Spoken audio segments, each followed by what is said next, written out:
వి gold trusted gold buyers. మీరు తాకట్టు పెట్టిన బంగారాన్ని విడిపించి ఈ రోజు ఉన్న మార్కెట్ ధరకు కొనబడును.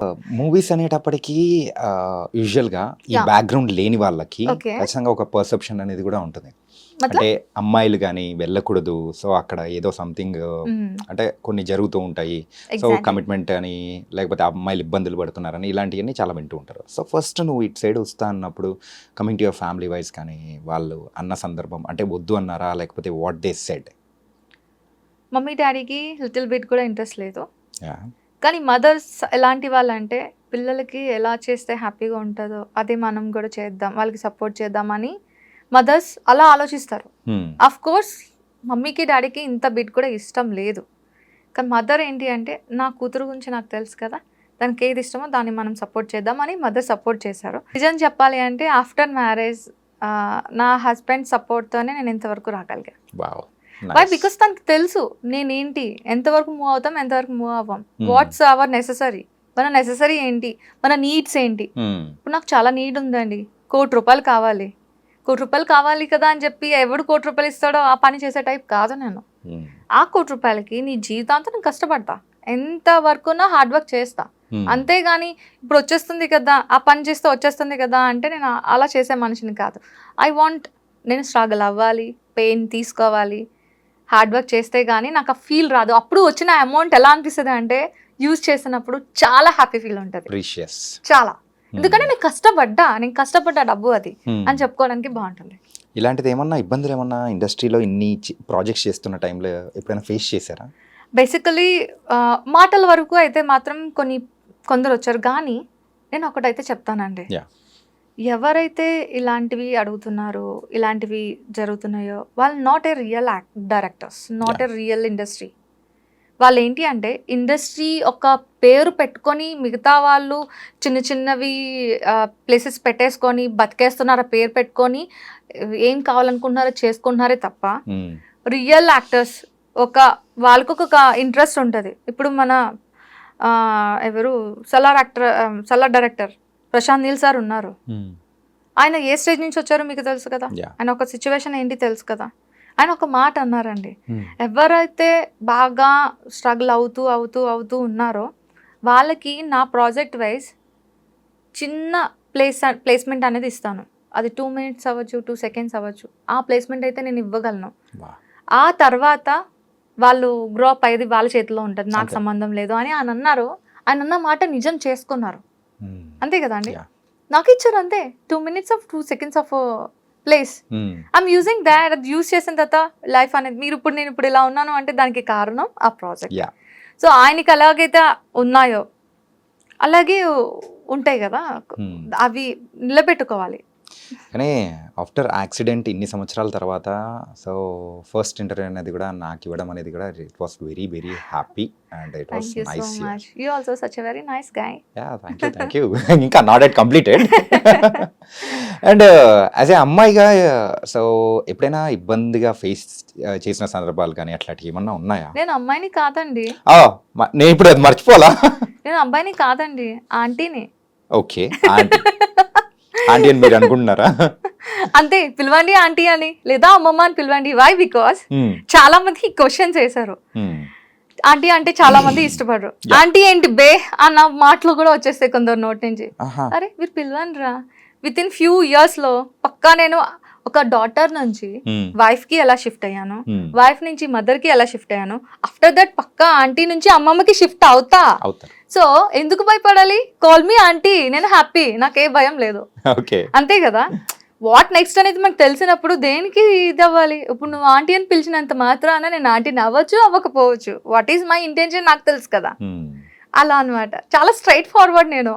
ఓకే, తెలుసు అంటే మీ మాటల ద్వారానే అర్థమైపోతుంది, very straight forward and it was very nice. And ఇలా స్ట్రైట్ ఫార్వర్డ్గా ఉన్నప్పుడు ఏదైనా కానీ అవకాశాలు అరే వచ్చినట్టే వచ్చి పక్కకి వెళ్ళిపోయిన సందర్భాలు ఏమైనా ఉన్నాయా? Yeah of course. ఇప్పుడు ఎవరైతే ఇండస్ట్రీ పేరు చెప్పుకొని బతుకుతున్న ఎదవలు ఉన్నారో, ఎదవలు ఉన్నాను అంటే చూడండి నేను ఎంత స్ట్రైట్ ఫార్వర్డ్గా అన్నాను. అందరూ అలా ఉండరండి. ఇండస్ట్రీ అన్నాక ఒక్కటి మాత్రం నేను చెప్పగలను, అది టాలీవుడ్ అవ్వచ్చు, బాలీవుడ్ అవ్వచ్చు, ఏదైనా సరే ఒక మనిషికి సపోర్ట్ ఇచ్చేటట్లే ఇండస్ట్రీ ఉంది తప్ప పాడు చేసేయాలి, నాశనం చేసేటట్లు ఇండస్ట్రీ లేదు. కానీ ఇండస్ట్రీ పేని యూజ్ చేసుకొని కొందరు ప్లేస్మెంట్స్ ఉన్నారు కదా, వాళ్ళు నుంచి వచ్చే కాల్స్ ఎలాంటివి అంటే, మేడం గారు నేను చూసానండి, ఈ క్యారెక్టర్కి మీరు సరిపోతారు, with commitment 25K, without commitment 15K, okay అని కాల్ వచ్చింది నాకు. నేను అన్నాను, ఇప్పుడు ఆ క్యారెక్టర్ చేయడానికి కమిట్మెంట్ ఇస్తేనే క్యారెక్టరా అండి? సరే మీరు ఉంచుకోండి, నాకు వద్దు, నాకు money doesn't matter, not necessary, I want fame, I want character, అంతే కదా. మనం చేసామంటే ఒకరికి ఇన్స్పైర్ అయినా అవ్వాలి, లేదా మనకి నచ్చిందైనా అయి ఉండాలి తప్ప వారికి యూజ్ అయ్యేలాగేంటి. అఫ్ కోర్స్ నేను పడుకోను అనట్లే, వాడేస్తున్నాను అంటే అర్థం చేసుకోండి. మనకి అంటూ ఒకరిని రాసే ఉంచుతారు, లేదా నీకు ఒక లవర్ ఉండొచ్చు, లేదా నీ పార్ట్నర్ ఉండొచ్చు, వాళ్ళతో నువ్వు లైఫ్ని స్పెండ్ చేయొచ్చు, కానీ అందరితో అలా చేయలేం కదా. నేనైతే ఆ టైప్ కాదు, నేను చాలా స్ట్రైట్ ఫార్వర్డ్. ఎవరు ఏమనుకున్నా నాకు అనవసరం, ఇక్కడ ఏముంది అది చెప్పేస్తా. అదే ఫిల్టర్ లేదు కదా, లేదు. యాక్సిడెంట్ తర్వాత ఆ ఫిల్టర్ అనేది ఎక్కడ కలిసిపోయింది. ఓకే, కానీ ఇట్లా స్ట్రైట్ ఫార్వర్డ్గా ఒక అమ్మాయి ఉండడం అనేది కూడా చాలా మందికి కూడా మంచి ఇన్స్పిరేషన్, మెయిన్గా ఈ ఫీల్డ్లో.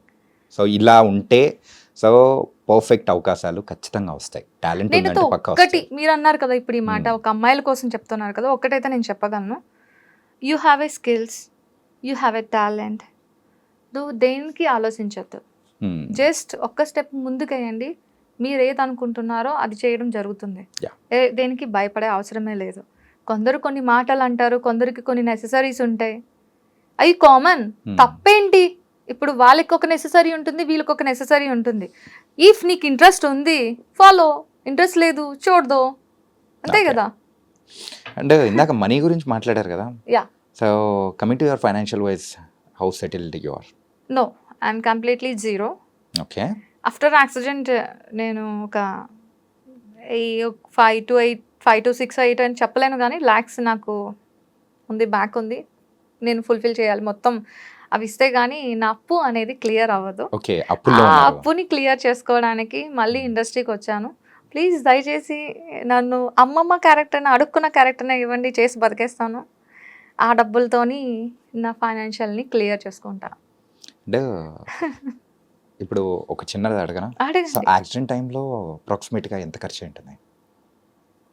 10 lakhs దాకా. అప్రాక్సిమేట్లీ 10 lakhs దాకా. Okay, now you are in debts. So ఇప్పుడు ఆ డెబ్ట్స్ అనేది కూడా మొత్తం క్లియర్ చేసే సందర్భంలో ఉన్నారనమాట. ఎస్. ఓకే, నాకు ఇప్పుడు చెప్పాలనేంత ఎనర్జీ ఉంది. ప్లీజ్ నన్ను వర్క్ చేయనివ్వండి, మీ అందరూ సపోర్ట్ చేయండి. అందరికీ ఒకటే మాట, ఆమె బెగ్గర్. ఎస్, నేను ఒప్పుకుంటా, నేను బెగ్గర్నే. ఎందుకు బెగ్గర్ని అంటున్నాను అంటే, బయట అడుక్కున్న వాళ్ళకి మీరు ₹2 ఇస్తారు కదా, నేను అలాంటి అడుక్కున్న మనిషిని కాదు, మీ అందరినీ వర్క్ అడుక్కుంటున్నా. ఆమె వెరీ గుడ్ బెగ్గర్ని. ప్లీజ్ మీరు వర్క్ ఇవ్వండి, ఈ బెగ్గర్కి హెల్ప్ చేయండి. సో ఇలా అనడం అనేది కూడా కరెక్ట్ కాదని నేను అనుకుంటున్నాను, really. So it was not an correct word for that. Yes, మరి ఇంకా ఆప్షన్ లేదు. No, you are proven that one.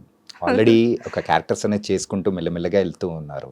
ఏంటంటే కనిపించింది మీరు అంత పెద్ద మూవీలో, సలార్ మూవీలో 2 minutes అయినా కానీ దాని ఇంపాక్ట్ అనేది, సో తర్వాత కూడా ఎన్ని దానిలలో చూస్తున్నాము, ఎన్ని మీమ్స్ కానీ ఆ ట్రోలింగ్ దానిలలో కానీ చాలా చూస్తూ ఉన్నాము. సో ఇచ్చిన క్యారెక్టర్ ఎంత నడివి తక్కువ ఉన్నా కానీ you prove and that one. So అలా ఏం లేదు, మంచి మంచి క్యారెక్టర్స్ వస్తాయి. అండ్ యాక్సిడెంట్ అయిన తర్వాత again you are back to the industry కాబట్టి it was very nice. But please ఇంకోసారి sincere request from my side, ఆ వర్డ్ అనేది అస్సలు యూజ్ చేయకండి. You're artist.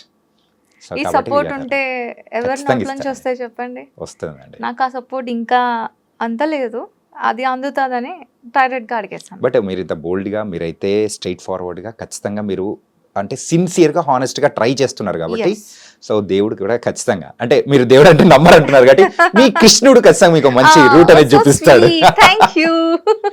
It was very nice Pooja. Thank you. And last question, so Pooja Vishweshwar, so Vishweshwar అనేది ఏంటి? Dad's నేమా లేకపోతే హస్బెండ్స్ నేమా ఏంటి?